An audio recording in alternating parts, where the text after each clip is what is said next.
أفمن شرح الله صدره للإسلام فهو على نور من ربه.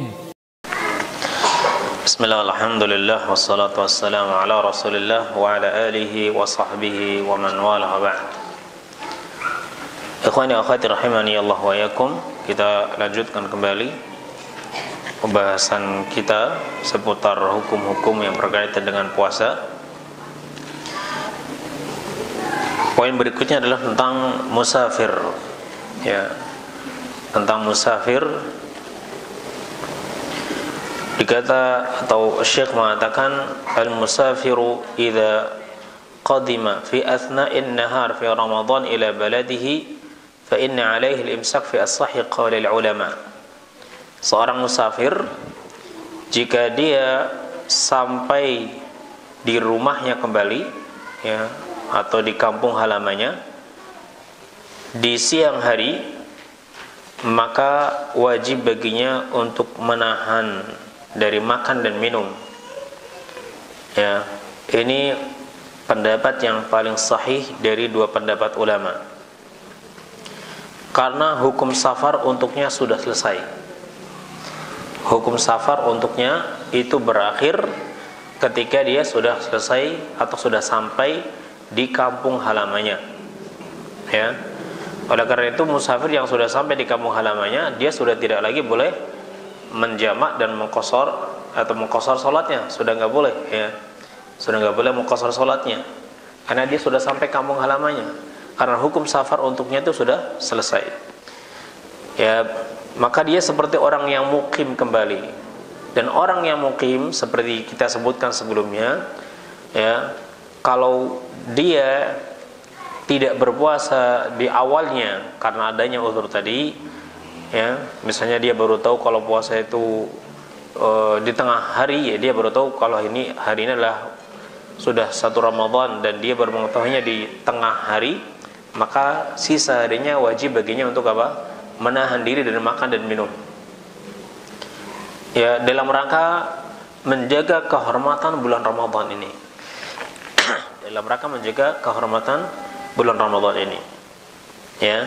Jadi walaupun dia memang tidak wajib untuknya safar, tidak wajib untuknya puasa karena tadi dia masih dalam keadaan safar, akan tetapi kalau dia sudah sampai di kampung halamannya, dia tetap, ya, untuk menjaga kehormatan Ramadan dengan tidak makan dan minum sampai terbenamnya matahari. Al-fitru fi as-safari rukhsatun ja'alaha Allah tawsi'atan li'ibadihi fa idza zala sabab ar-rukhsah zalat ar-rukhsah ma'ahu. Jadi makan ketika safar, berbuka ketika safar itu merupakan rukhsah yang Allah, ya, jadikan untuk keluasan bagi hamba-hambanya. Maka apabila sebab rukhsahnya hilang, maka rukhsahnya juga hilang. Ya, Anda dapat rukhsah, ya, untuk makan dan minum, ya, di bulan Ramadan. Rukhsahnya apa? Safar. Taib. Maka kalau sebab rukhsahnya udah hilang, rukhsahnya juga hilang. Jadi sudah tidak ada rukhsah lagi. Sehingga Anda tidak boleh makan dan minum lagi ketika Anda sudah sampai di kampung halaman Anda, ya. Dan sebagian waktunya itu kalau sampainya di siang hari, maka sebagian waktunya itu digunakan menahan diri dan makan dan minum, ya. Nah,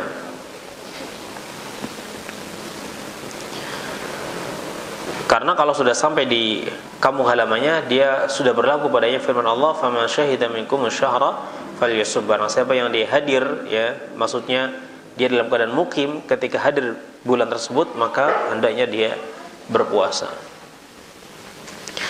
Walaysa li ahadin ayusafira min azli al-iftar wa at-tahayyul 'ala al-iftar.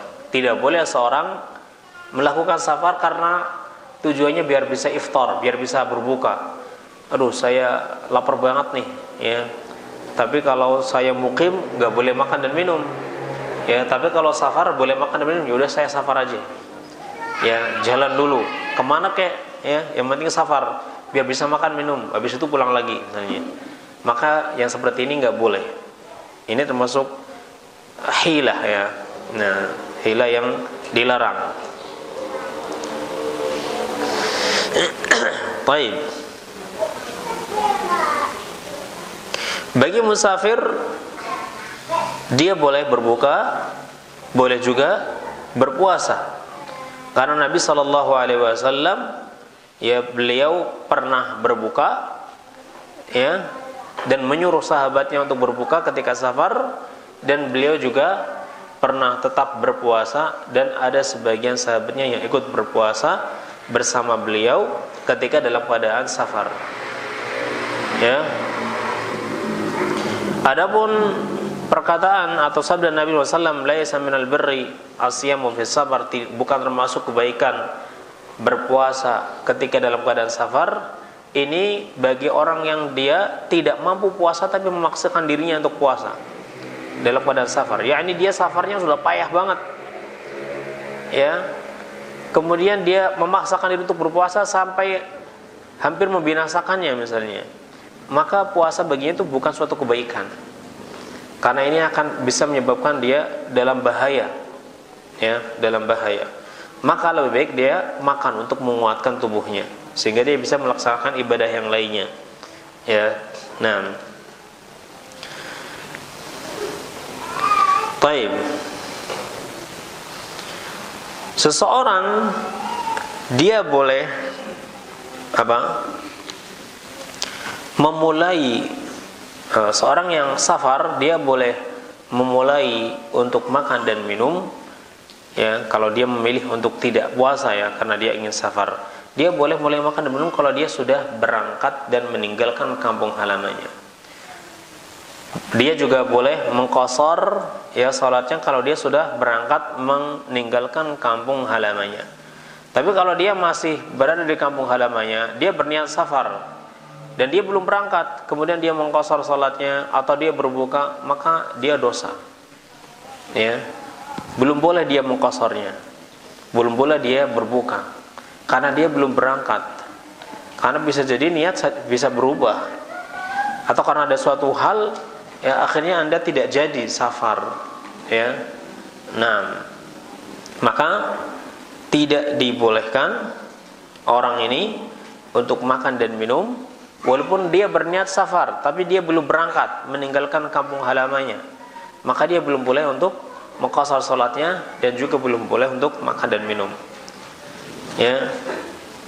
Beliau mengatakan, wa idza kana azima 'ala as-safari la yusalli qasran fi baladi yusalli ma'an nasi tamaman fa idza kharaja 'ala al-balad wa faraqa al-bunyan yuqsir hina idzin wa afṭara idza syaa.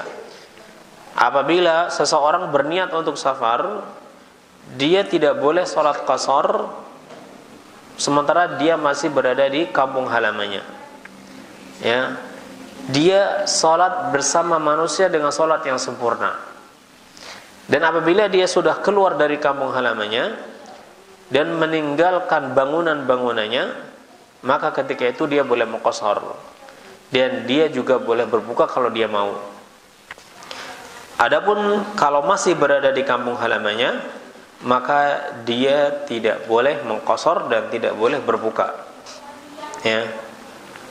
Fadilatul Syekh ditanya tentang orang-orang yang safar, kemudian mereka beriftar, mereka berbuka ketika safar, sementara mereka belum keluar dari kotanya yang mereka tinggal di dalamnya, maka beliau mengatakan mereka semua atau kalian semua ini berdosa karena berbukanya kalian, ya, karena kalian sendiri belum keluar dari kota kalian.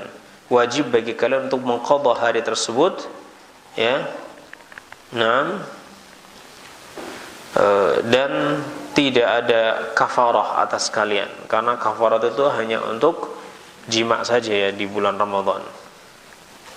Baik. Bagi orang yang ingin safar, maka dalam rangka berhati-hati, ya, jika dia tinggal di tempat, ya, dia safar, lebih dari 4 hari, ya, atau 4 hari lebih, ya, maka hendaknya dia puasa bersama penduduk tersebut, penduduk negeri tersebut, dan juga sholat dengan sempurna di negeri tersebut. Yani, misalnya kalau Anda ingin safar ke Bandung, ya, dan Anda berniat mukim di Bandung untuk beberapa hari, lebih dari 4 hari, maka hendaknya Anda salat dengan sempurna bersama mereka, tidak salat qasar. Dan Anda juga berpuasa pada mereka, dan tidak menganggap diri Anda masih dalam keadaan safar. Ya, dan ini pendapat yang paling kuat dari pendapat para ulama. Sebagian orang bermudah-mudahan dalam hal ini. Yakni, walaupun dia tinggal bertahun-tahun di negeri tersebut, tapi dia punya niat tidak akan tinggal, tidak akan menetap di situ. Suatu saat saya akan meninggalkannya. Ya, suatu saat saya akan meninggalkannya. Tapi dia tahu dari awal dia akan tinggal bertahun-tahun atau berbulan-bulan di negeri tersebut. Dia tahu.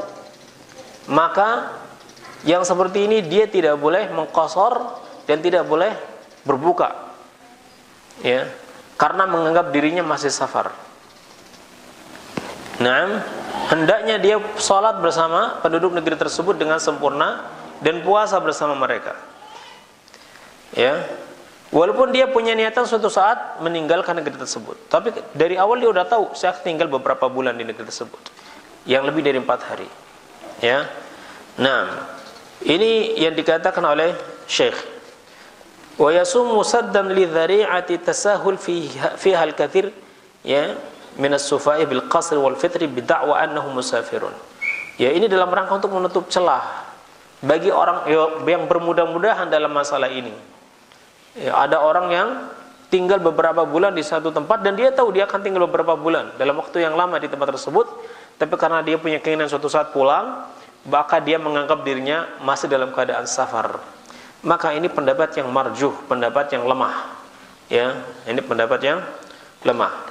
Dan juga dalam rangka keluar dari khilaf. Keluar dari khilaf. Ya, ini para ulama berbeda pendapat. Memang dalam hal ini berbeda pendapat. Ada yang mengatakan, oh ini masih safar. Kenapa? Karena dia punya niat untuk kembali dan dia tidak akan mukim di situ. Berarti dia masih musafir. Yang lain mengatakan, oh tidak, karena dia sudah berniat untuk waktu lama. Dia bukan musafir lagi. Dia sudah dihukumi seperti orang yang mukim. Ya, masing-masing menyebutkan dalilnya. Kalau kita keluar dari khilaf, jauh lebih utama. Yang jelas misalnya, kalau Anda, okelah, orang yang menganggap kalau ini safar, kalaupun Anda sholat dengan sempurna, apakah Anda berdosa? Tidak berdosa. Kalau Anda puasa di situ, Anda berdosa? Tidak pula. Taib, ya, berarti Anda berpuasa dan Anda sholat di tempat tersebut, itu boleh? Boleh saja. Bahkan untuk pendapat yang pertama, wajib. Yang kedua mengatakan boleh. Nah, kalau begitu kita lakukan sesuatu yang disepakati, yakni tidak ada perselisihan di situ. Kalau saya melakukannya boleh, menurut ini, menurut dia, Anda sudah melaksanakan kewajiban. Khalas. Tapi kalau misalnya kita mengambil salah satu pendapat ini, ya, maka kita pasti akan jatuh dalam kesalahan dari salah satu pendapat tadi. Yakni menurut orang yang mengatakan wajib, ya, maka Anda berdosa. Kenapa? Karena Anda bukan musafir tapi Anda melakukan amalan-amalan musafir. Anda berdosa. Menurut orang yang kedua, oh enggak apa-apa, dia masih safar. Ya, dia kena celaan dari pendapat pertama, walaupun pendapat kedua itu membolehkan. Tapi kalau Anda melakukannya, pendapat pertama mengatakan Anda sudah gugur kewajiban Anda, ya, Anda tidak berdosa. Pendapat yang kedua, Anda juga tidak berdosa, Anda boleh melakukannya. Maka khuruj minal khilaf, keluar dari khilaf, itu aula, lebih utama. Dan juga dalam rangka berhati-hati dalam masalah agama ini. Karena salah satu dari dua pendapat ini pasti salah dan salah satunya pasti benar. Ya, yang benar mana, yang paling benar yang mana? Yang salah yang mana? Hakikatnya yang mengetahuinya adalah Allah Subhanahu wa ta'ala. Akan tetapi kita dianjurkan untuk khuruj minal khilaf, keluar dari khilaf. Ya, keluar dari khilaf. Maka apa yang dilakukan? Lebih utamanya Anda berpuasa di negeri tersebut ya, dan juga Anda sholat dengan sempurna di negeri tersebut. Walaupun suatu saat Anda akan mengatakan, saya akan pulang, ya.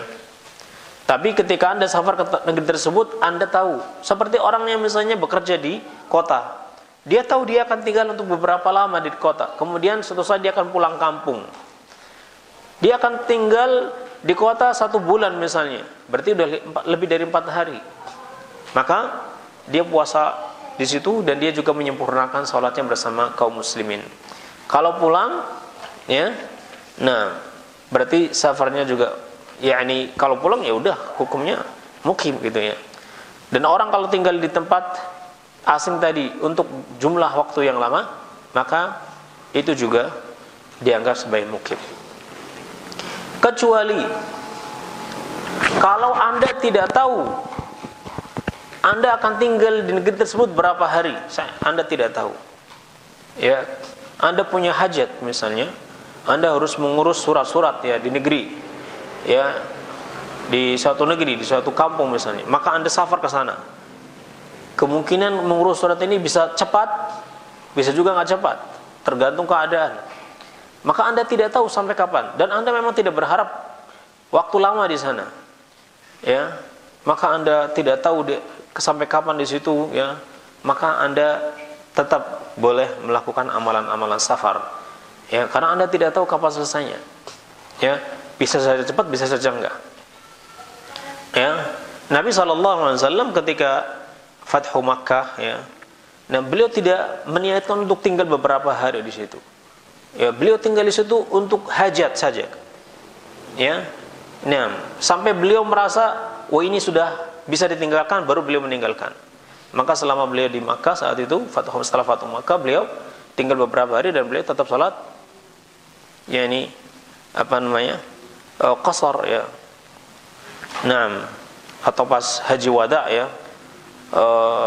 Beberapa hari beliau tinggal di sana untuk qasar karena beliau tidak tahu sampai kapan beliau akan tinggal di situ, ya, sampai selesai hajatnya tentunya, ya. Nah, jadi kalau kita tahu bahwasanya kita akan tinggal di beberapa hari, ya, lebih dari 4 hari di situ, maka lebih baik kita melakukan amalan-amalan seperti orang yang mukim. Kita tetap puasa dan kita tetap sholat dengan sempurna, ya.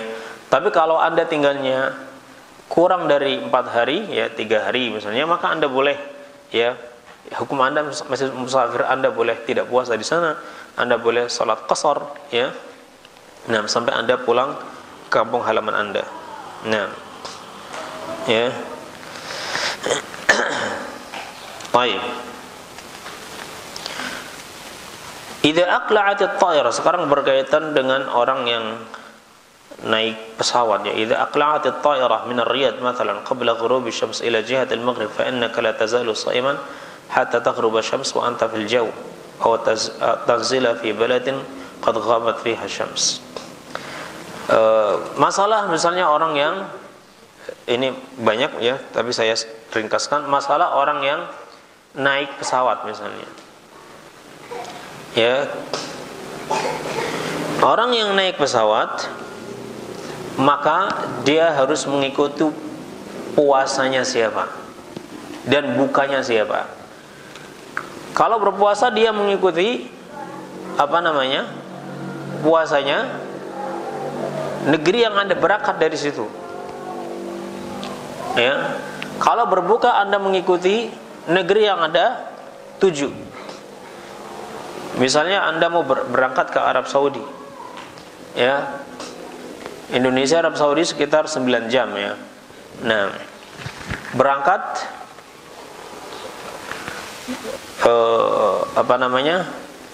di waktu subuh misalnya. Nah, berangkat di waktu subuh, ya.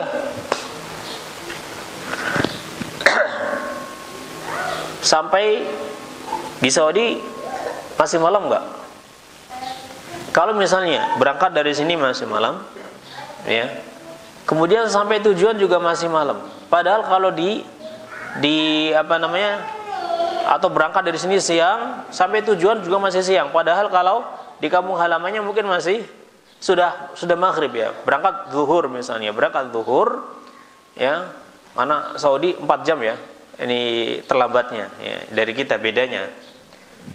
Sampai Saudi kita masih siang, padahal kalau di kampung halaman itu sudah maghrib ya. Apakah kita mengikuti kampung halaman kita ya, atau kita mengikuti negeri yang kita tuju? Saya mengatakan kita ikuti negeri yang kita tuju. Jadi kalau di situ belum malam, ya tetap saja kita masih menahan puasa kita.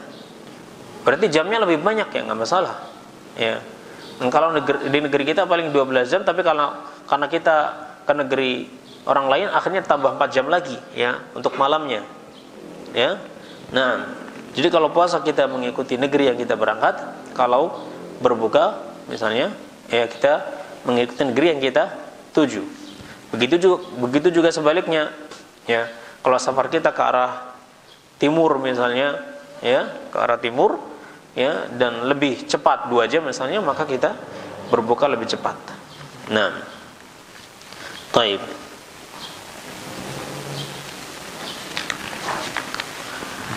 Berikutnya adalah tentang marid, orang yang sakit.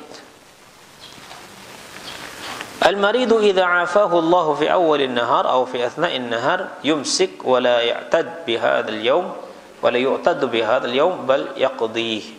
Orang yang sakit ya, kemudian Allah sembuhkan dia di pertengahan siang, maka dia wajib menahan diri untuk makan dan minum setelahnya sampai waktu maghrib ya. Kalau dia udah segar bugar lagi ya, nah sudah sehat lagi ya, di awal siang sudah sembuh dan sudah sehat lagi, dan menahan diri dia dari makan dan minum itu tidak membahayakan tubuhnya misalnya ya, tidak mengembalikan dia pada sakit ya, maka dia tahan makan dan minum sampai waktu maghrib ya, dan kemudian nanti dia mengqadhanya karena hari itu tidak dihitung sebagai puasa baginya ya, karena dia tidak berniat dari malam hari. Nah,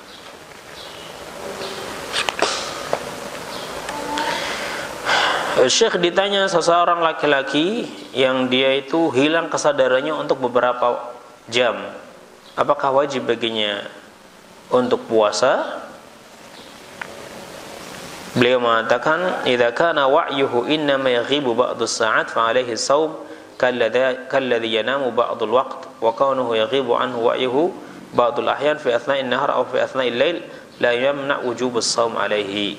Nah, apabila kesadarannya hilang untuk beberapa saat, maka tetap saja dia wajib berpuasa sebagaimana orang yang tidur ya, sebagaimana orang yang tidur beberapa saat, maka wajib baginya untuk berpuasa ya, dan hilangnya kesadaran dia untuk beberapa saat itu tidak menghilangkan kewajiban dia untuk tetap berpuasa. Apabila seorang dokter mengatakan ini sakit ini biasanya 2 tahun baru bisa hilang ya, atau dia mengatakan insya Allah ya 1 tahun berikutnya atau 2 tahun berikutnya dia akan sembuh, berdasarkan pengalaman dia ya. Orang yang punya sakit seperti ini ya butuh pengobatan dalam waktu yang lama ya, butuh pengobatan dalam waktu yang lama, 1 atau 2 tahun insya Allah sembuh dia misalnya. Apa yang harus dilakukan? Apakah dia membayar fidyahnya atau dia mengqadhanya? Nanti kalau sudah sembuh, beliau mengatakan idza hadza yurja zawaluhu insyaallah ba'da sanatin aw thalath fa innaka tu'ajjal fa idza 'afaka Allah taqdi. Ya, beliau mengatakan ya, kalau memang dikatakan demikian karena ini mereka juga punya pengalaman ya, maka Anda mentakjil, yakni mengakhirkan mengqadhanya sampai Anda sembuh, kemudian kalau sudah sembuh Anda mengqadhanya ya, Anda mengqadhanya. Nah,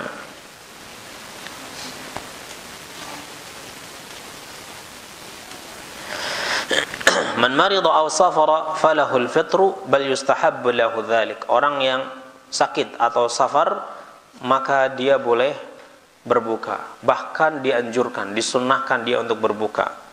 Dengan syarat sakitnya ini akan membuat dia itu berat ya dari berpuasa. Adapun sakit yang biasa saja yang tidak memberatkan dia untuk berpuasa, maka dia tidak boleh meninggalkan puasa.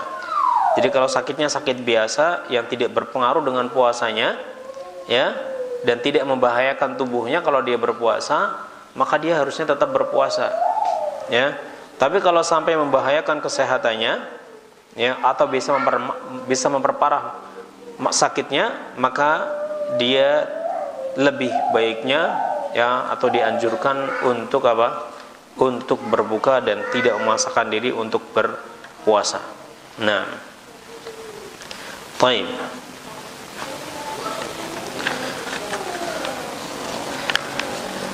Berkaitan dengan masalah qada dan kafarat ya, Fadilatul Syekh ditanya atau mengatakan,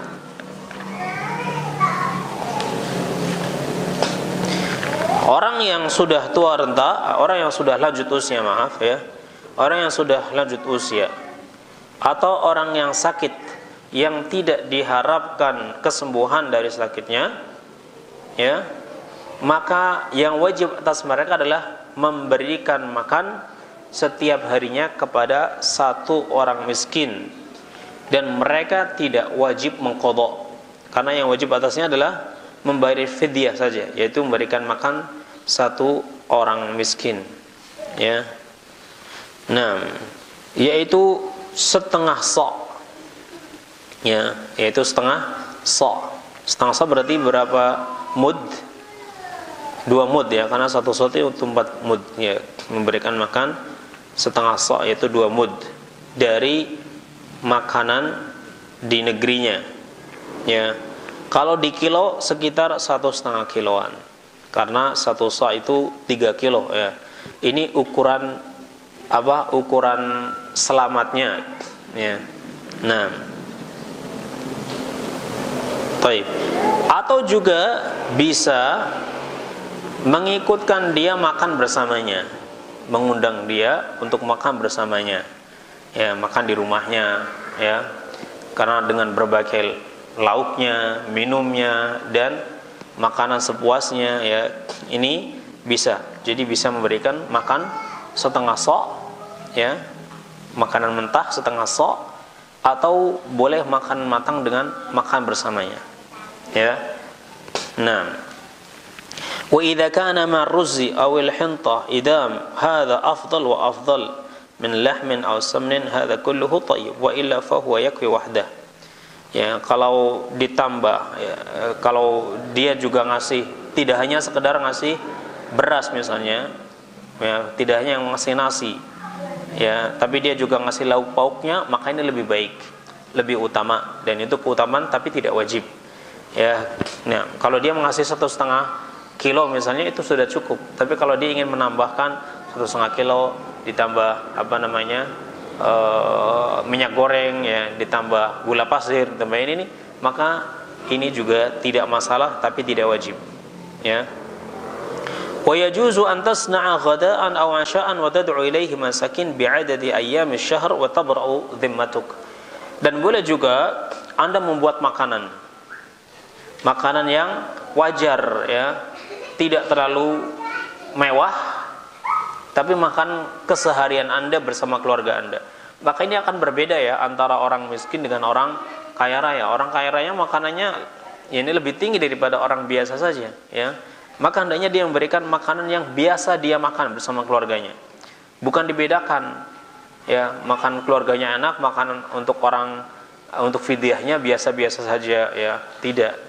Karena kita ingin melakukan dengan sempurna. Ini sebisa mungkin kalau kita melakukan ketaatan, kita lakukan dengan sesempurna mungkin ya. Dan kalau boleh ya ditambah dan itu dibolehkan misalnya, maka kita tambah dalam rangka kesempurnaan. Seperti tadi ya, yakni membayar fidyah ya. Anda boleh membayar dengan 1,5 kilo beras misalnya, boleh-boleh saja ya. Tapi kalau Anda ingin melakukan dengan lebih baik lagi maka Anda tambah dengan yang lain, itu boleh, ya, tapi tidak wajib, ya, tapi tidak wajib. Nah, atau Anda membuat makanan, makan siang atau makan malam, ya, kemudian Anda memanggil orang-orang miskin, ya, sejumlah hari yang dia tinggalkan, maka ini juga boleh.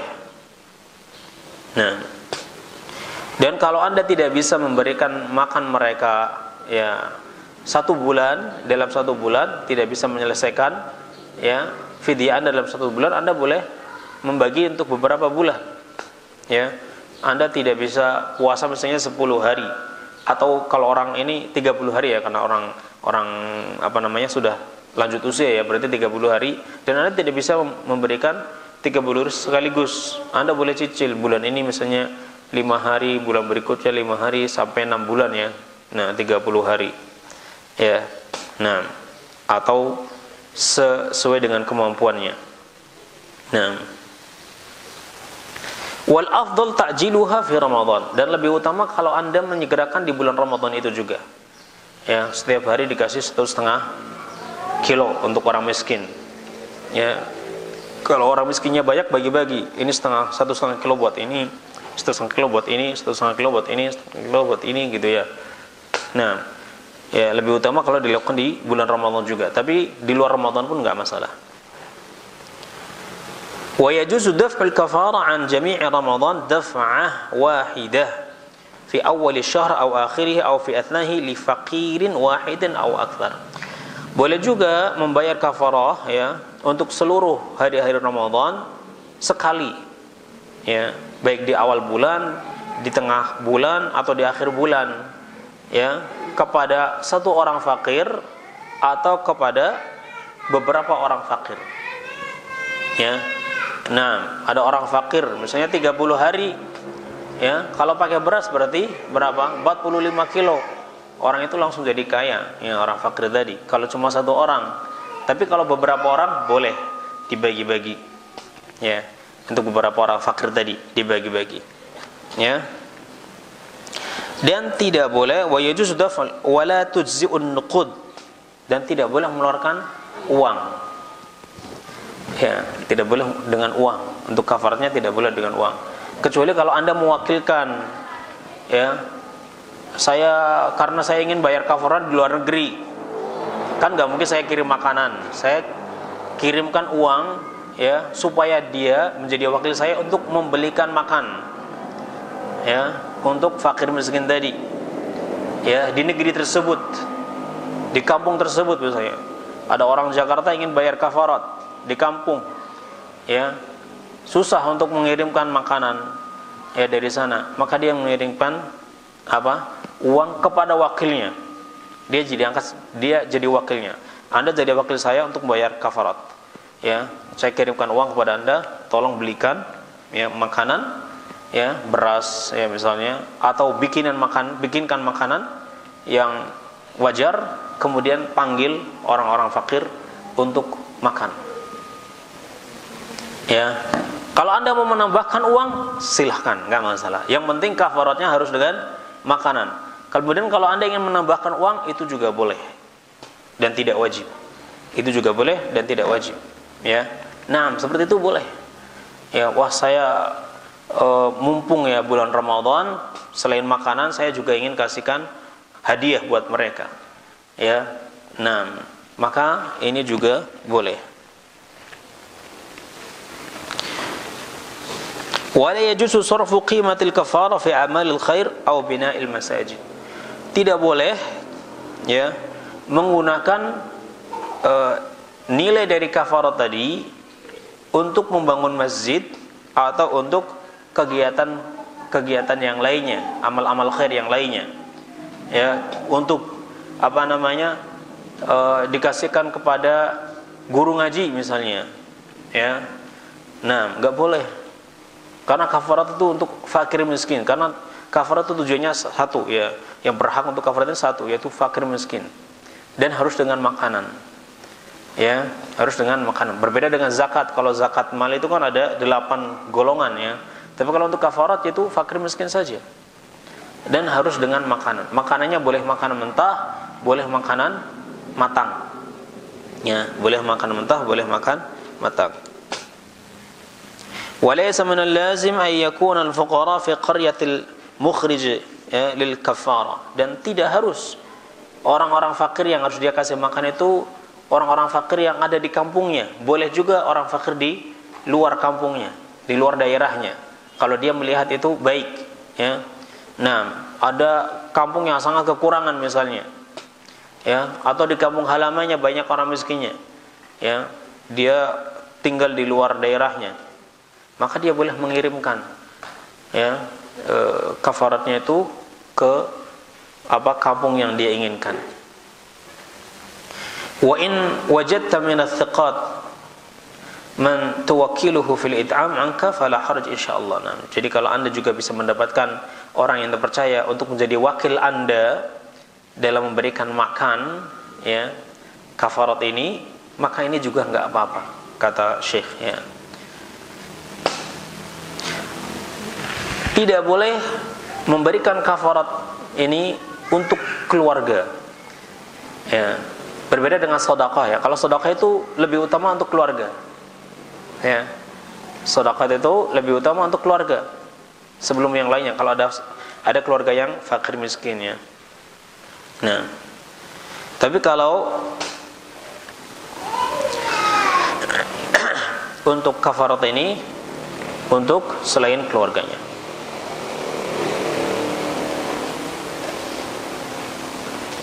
Kullu man alaihi ayyam min Ramadan yalzamuhu an yaqdiyaha qabla Ramadan al-qadim. Ya, kalau dia punya hutang puasa, ya, dari bulan Ramadan kemarin, maka dia wajib untuk membayarnya sebelum datang Ramadan berikutnya. Ya, boleh juga dia mengakhirkan untuk membayarnya sampai bulan Sya'ban sebelum Ramadan berikutnya. Ya. Sementara kalau dia belum selesai mengqadha'nya misalnya dan Ramadan berikutnya sudah datang, maka dia dosa. Kalau tidak ada uzur, dia meninggalkan puasa, qadha' puasanya, ya, sampai datang Ramadan berikutnya dan dia tidak punya uzur, maka dia berdosa. Tapi qadha' tidak gugur, dia tetap harus membayar qadha' walaupun sudah datang Ramadan berikutnya, ya. Nah, wa alaihi qadha mustaqbalan ma'a it'ami miskinan an kulli yaum. Ya, sebagian para sahabat Nabi kama afdha bidzalika jama'atun min ashabin Nabi sallam wa miqdaru at-ta'am nisfu as-sa' an kulli yawmin min qutil balad yudfa'u li ba'd al-masakin walau wahidan amma in kana ma'dhuran fi at-ta'khir li maradin aw safarin fa alayhi al-qadha faqat wa la it'am alayhi li umumi qawlihi subhanahu wa ta'ala wa man kana maridan aw ala safarin fa 'iddatun min ayyamin ukhra. Sebagian para sahabat Nabi itu berfatwa kalau dia mengakhirkan qadha sampai datang Ramadan berikutnya, maka yang wajib baginya itu dua, yaitu qadha dan kafarat. Ya, fidyah, maaf, ya. Qadha dan fidyah, yakni dia membayar qadha, dia mengqadha puasanya, dan dia juga memberikan makan kepada orang miskin. Dia memberikan makan pada orang miskin, ya, setiap harinya, yaitu setengah sa'. Setengah sa' sekitar 1,5 kilogram, ya. Ini kalau dia mengakhirkan qadha tanpa ada uzur sampai datang Ramadan berikutnya. Tapi kalau dia punya uzur sehingga dia tidak bisa mengqadha sampai datang Ramadan berikutnya, maka yang wajib atasnya hanya mengqadha saja dan tidak harus membayar fidyah. Karena ini keumuman firman Allah SWT, wa man kana maridan aw ala safarin fa 'iddatun min ayyamin ukhra. Orang yang sakit atau dalam keadaan safar, maka yang wajib atasnya adalah mengganti hari-hari yang dia tinggalkan pada hari-hari yang lainnya, ya. Nah,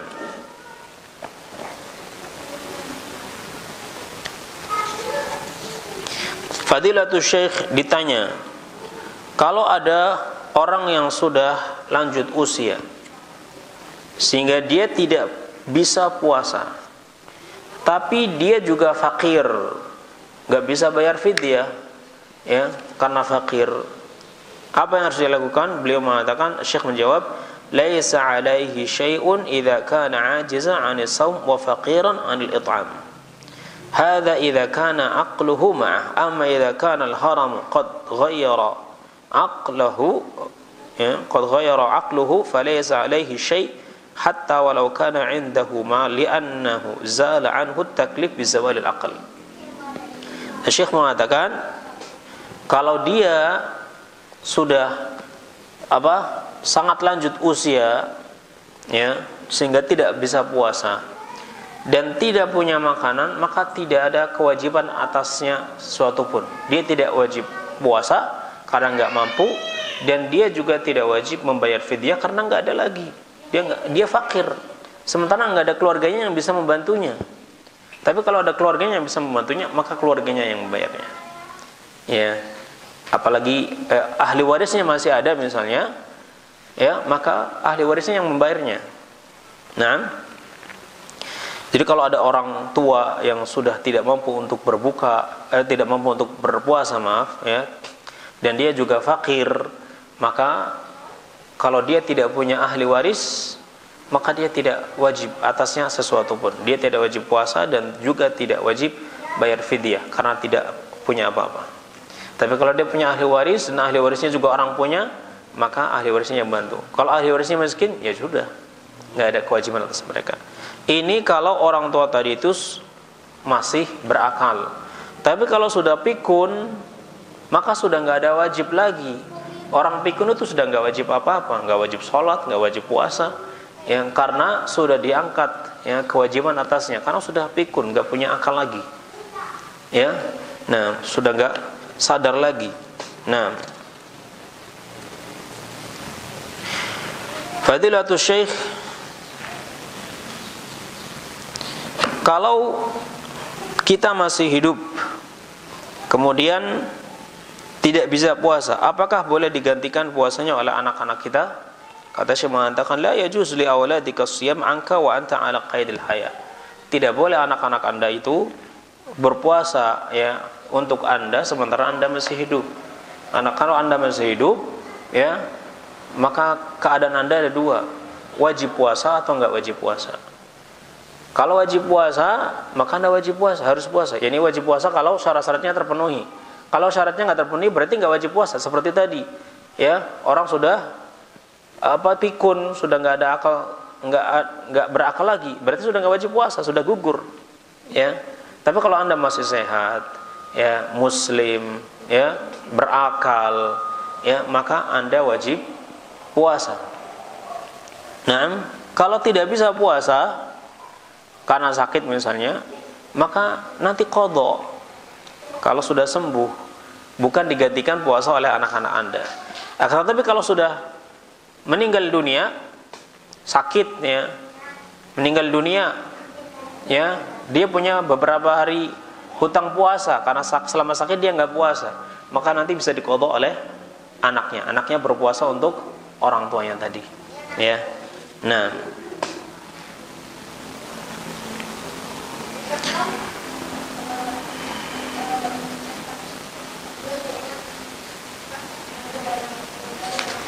taib. Ini berkaitan dengan kafarat. Ini yang berkaitan dengan kafarat.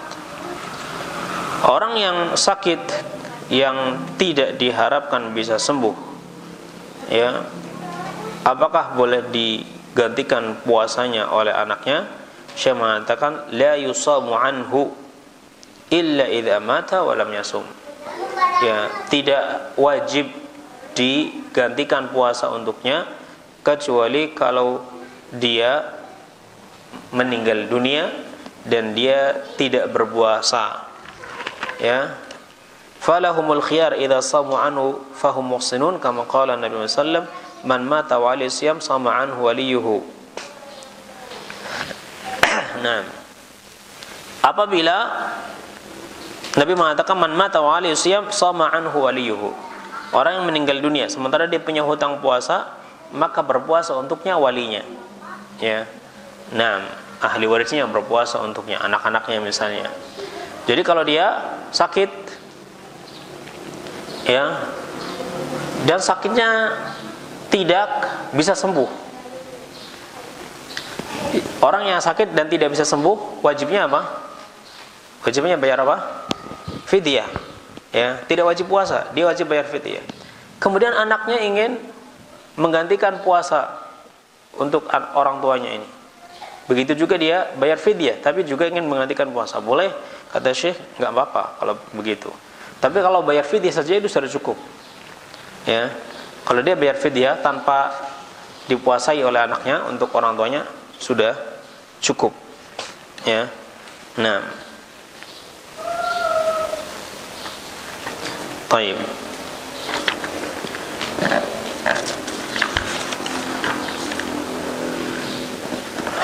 Yang berikutnya itu macam-macam, tidak ada judul khusus ya, ini macam-macam. Paling yang terakhir kita ambil masalah iftar dan sahur ya. Iftar dan sahur. Ya. Disyariatkan bagi orang yang berbuka untuk membaca doa ya dalam bukanya. Dan doa yang sahih dari Nabi SAW adalah ya, dhahabat dhama'u wabtallatil uruqu wa thabatal ajru insyaallah. Ya. Nah, ada doa yang lain akan tetapi hadisnya dhaif, yaitu ucapan Allahumma laka sumtu wa ala rizqika aftartu, kemudian dhahabat dhama'u wabtallatil uruq wa thabatal ajru. Ini doanya, doa Allahumma laka sumtu wa ala rizqika aftartu itu dhaif. Ya, hadisnya dhaif. Akan tetapi kalau dia ingin berdoa dengan doa ini boleh, asalkan tidak meyakini bahwa ini adalah doa dari Nabi SAW. Ya, nah dia hanya ingin ini isinya doa Allahumma laka sumtu, ya Allah untukmu puasa saya, wa ala rizqika aftartu, dan atas rezekimu saya berbuka. Ya, ini saya berbuka karena rezekimu. Nah, jadi kalau ini pada asalnya orang yang puasa itu dianjurkan dia untuk berdoa dengan doa apapun. Nah, akan tetapi yang lebih utama adalah dengan doa yang warid. Yang paling utama adalah doa yang ada dalam sunnah. Dan Nabi SAW mengajarkan doa dalam sunnah, dhahabat dhama'u wabtallatil uruqu wa thabatal ajr. Ya, telah hilang dahaga dan telah basah tenggorokan, urat-urat, dan semoga pahalanya juga telah tetap. Ya, dengan izin Allah. Nah, dengan izin Allah. Ini doa yang warid dari Nabi yang sahih. Adapun ucapan Allahumma laka sumtu ya wa ala rizqika aftartu, maka hadisnya dhaif. Orang yang mengucapkan ini ya, dia tidak boleh meyakini bahwa ini adalah perkataan Nabi, bahwa Nabi berdoa dengan doa ini, karena hadisnya dhaif. Yani dalam rangka berhati-hati dari menisbatkan perkataan kepada Nabi sementara Nabi tidak pernah melakukannya. Dan juga doa-doa yang lain untuk kebaikan dunia dan akhirat Anda. Karena di antara waktu yang mustajab dan doa yang mustajab adalah doanya orang yang berbuka orang yang berpuasa ya, dan berdoa ketika berbuka puasa. Nah, dan dianjurkan untuk segera berbuka ketika matahari betul-betul telah terbenam. Ya, karena Nabi SAW sabda, la yazalun nasu bi khair ma'ajjalu al-fitra. Orang-orang senantiasa dalam kebaikan selama mereka menyegerakan untuk berbuka. Dan disunahkan untuk berbuka dengan menggunakan tamar, dengan menggunakan kurma atau rutab. Ya, rutab ini kurma yang masih basah, kalau tamar kurma yang sudah kering. Ya. Nah, kalau tidak punya maka dengan air, ya. Maka dengan air. Karena Nabi SAW biasa berbuka dengan rutab atau dengan tamar. Kalau tidak ada maka beliau berbuka dengan air. Kemudian dianjurkan mengakhirkan berbuka sampai betul-betul sudah gelap. Ini bukan perbuatan sunnah, dan menganggapnya sebagai amalan yang baik dan terus dilakukan, ini bisa termasuk pada perbuatan bid'ah. Ya, orang yang senantiasa mengakhirkan buka puasa ya, karena menganggap ini sebagai waktu yang terbaik untuk berbuka, maka ini perbuatan bid'ah. Ya. Nah, tapi kalau sesekali ya karena ada hajat, maka ini bukan bid'ah, tapi ini bukan kebaikan. Ya, tapi kalau dia sudah biasa melakukannya dan dia menganggapnya bagian daripada ibadah yang paling bagus, ya, maka ini bid'ah. Kemudian dianjurkan bagi kita juga untuk makan sahur, karena ini pembeda antara puasa kita dengan puasa ahlu kitab. Karena ahlu kitab mereka berpuasa juga, tapi mereka tidak makan sahur. Ya, dan makan mereka itu antara maghrib sampai isya saja, tidak ada waktu makan sahur. Ya, puasanya ahlu kitab itu dari maghrib sampai sebelum tidur, ya. Nah, sampai isya saja. Nah, jadi kalau sudah tertidur, walaupun maghrib tertidur, menjelang maghrib dia tertidur, bangun-bangun sudah isya, dia sudah nggak boleh makan minum lagi. Nah, jadi ahlu kitab mereka puasa dan mereka tidak punya makan dan sahur. Adapun kita ada dianjurkan untuk makan sahur. Makanya Nabi SAW menganjurkan kita untuk makan sahur. Al-faslu baina siyamina wa siyami ahli kitab aklatus sahar, kata Nabi. Atau kama qala Nabi SAW, perbedaan antara puasa kita dengan puasanya ahli kitab adalah makan sahur, ya, makan sahur. Maka kita dianjurkan untuk makan sahur karena Nabi SAW sangat menyukai menyelisihi ahlu kitab dalam setiap ibadah yang disyaratkan oleh Allah Subhanahu wa taala. Baik. Sampai di sini dulu pembahasan kita, ya, yang berkaitan dengan hukum-hukum seputar puasa, ya, sebagiannya. Dan insyaallah pada kesempatan berikutnya, ya, jika Allah mengizinkan, kita akan membahas hadis-hadis tentang puasa, ya, dari kitab insyaallah Umdatul Ahkam, ya, Kitabus Shaum, Syarah Umdatul Ahkam, Kitabus Shaum, insyaallah, ya, kalau kita dipertemukan, atau insyaallah kita akan lakukan, atau direncanakan, kita ada rencana untuk mengadakan daurah, ya, daurah 2 atau 3 hari, ya, yang akan kita bahas adalah syarah atau mulakhas sifat salat Nabi, ya, ringkasan sifat salat Nabi yang dikarang oleh Syekh Al-Albani. Dan yang kedua insyaallah kita bahas tentang syarah kitab Shaum min Umdatil Ahkam, syarah kitab tentang puasa, ya, dari kitab Umdatul Ahkam. Ini dalam rangka persiapan, ya, dalam menyambut bulan Ramadan, dan semoga yang kita lakukan ini termasuk daripada amal saleh, ya, yang dicatat oleh Allah Subhanahu wa taala sebagai bentuk rasa gembiranya kita, senangnya kita, persiapan kita untuk menyambut bulan Ramadan yang mulia yang akan datang ini. Wallahu a'lam bissawab. Sallallahu ala nabiyyina Muhammadin wa ala alihi wa sahbihi ajma'in. Ada yang mau bertanya, silakan. Fadhal. Waktu untuk doa berbuka, kalau nanti membacakannya ketika safar, ketika berbuka. Nah, ya, ketika berbuka, sebelum makan menjelang buka juga boleh, karena termasuk waktu-waktu yang mustajab itu waktu-waktu sore setelah sholat asar, ya, setelah sholat asar itu waktu-waktu yang mustajab. Termasuk dari Jumat, waktu yang paling mustajab itu setelah asar. Ini menurut sebagian para ulama, ya. Nah, begitu juga ketika berbuka, baca bismillah, kemudian kita minum, kemudian berdoa dhahabadh dhama'u wabtallatil uruq wa thabatal ajr. Ya, karena yang paling tepat, ya, setelah kita minum, karena kalau kita lihat lafaz doanya dan artinya dikatakan dhahabadh dhama'u, telah hilang dahaga, wabtallatil uruq, dan telah basah urat-urat, dan itu karena sudah ada air minum yang masuk. Ya. Boleh angkat tangan. Nah, karena angkat tangan dalam berdoa termasuk daripada sebab dikabulkannya doa, kecuali pada tempat-tempat tertentu, ya.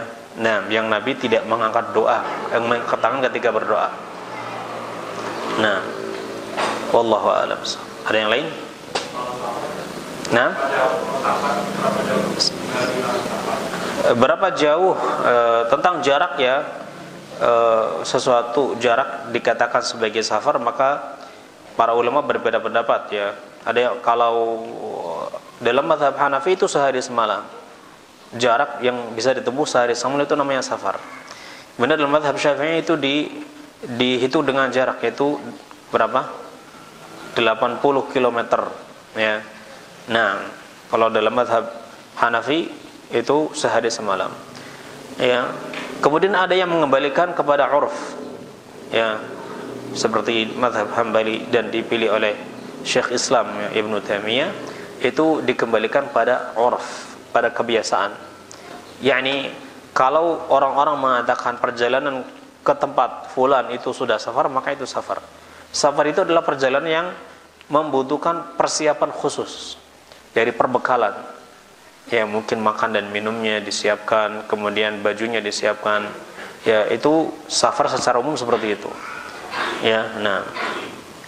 Jadi kalau insya Allah kita berangkat ke Pamumpek walaupun masih daerah Garut ya, tetap saja itu dikatakan safar ya. Nah, kalau ke Bandung juga insya Allah safar, ke Tasik juga safar. Nah, karena kalaupun secara hitungan kilometer juga insya Allah sudah memenuhi. Dan kalau Bandung ke Garut berapa kilometer Pak? Antum yang sering 63 Bandung Garut. Tapi nah, jadi kalau sudah dikatakan ya antum mau ke Bandung butuh untuk persiapan, ya itu sudah termasuk daripada safar. Nah, tapi kalau antum ke Garut kan nggak perlu persiapan khusus ya, cuma bolak-balik ya. Nah, gitu. Itu tidak safar. Wallahu a'lam bishawab. Ada dari ibu-ibu ada pertanyaan? Tidak ada ya. Alhamdulillah. Nah, subhanakallahumma bihamdik asyhadu an la ilaha illa anta astaghfiruka wa atubu ilaik. Assalamualaikum warahmatullahi wabarakatuh.